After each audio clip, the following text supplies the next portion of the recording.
1992 big புல் என்று அழைக்கப்பட்ட பங்குத்தரகர் ஹர்ஷத் மேத்தா வங்கி அமைப்பில் இருந்த ஓட்டைகளை பயன்படுத்தி சட்டவிரோதமாக பணத்தை பங்கு சந்தைக்குள் கொண்டு வந்தார்.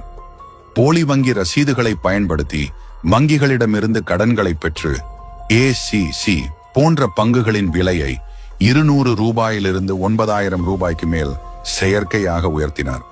பத்திரிகையாளர் சுஷேதா தலால் இந்த ஊழலை அம்பலப்படுத்திய போது சந்தை பெரும் சரிவை சந்தித்தது. இதை தொடர்ந்து 2001 ஹர்ஷத் மேத்தாவின் சீடரான கேதன் பரேக் இன்னும் நுட்பமான முறைகளை கையாண்டார். அவர் கூட்டுறவு வங்கிகளிடமிருந்து மோசடியாக கடன்களை பெற்று தனது கட்டுப்பாட்டில் இருந்த K10 பங்குகள் என்று அழைக்கப்பட்ட பங்குகளின் விலைகளை செயற்கையாக உயர்த்தினார். ஆனால் இந்தியாவின் மிகப்பெரிய பெருநிறுவன மோசடி 2009 வெளிவந்தது.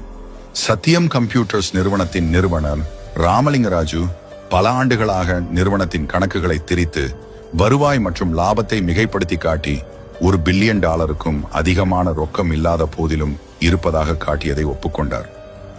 1929 ஆண்டு சரிவு அமெரிக்காவில் SEC-ஐ உருவாக்கியது போல இந்த இந்திய ஊழல்கள் சந்தை சீர்திருத்தங்களின் முக்கிய தூண்டுதல்களாக இருந்தன. 1992 ஆண்டு ஊழல் இந்திய பத்திரங்கள் மற்றும் பரிவர்த்தனை வாரியம் அதாவது செபிக்கு அதிக அதிகாரங்கள் வழங்கப்படவும் வெளிப்படைத்தன்மையை அமல்படுத்தவும் நேரடி காரணமாக அமைந்தது. அதே நேரத்தில் BSE-யின் வெளிப்படைத்தன்மையற்ற செயல்பாடுகளுக்கு ஒரு நேரடி பதிலாக 1992 தேசிய பங்கு சந்தை உருவாக்கப்பட்டது. NSE-யின் முக்கிய வேறுபடுத்தும் காரணி தொழில்நுட்பம். அது நாடு முழுவதும் உள்ள தரகர்களை செயற்கைக்கோள் மூலம் இணைக்கும் ஒரு முழுமையான தானியங்கி திரை அடிப்படையிலான மின்னணு வர்த்தக முறையை அறிமுகப்படுத்தியது. இந்த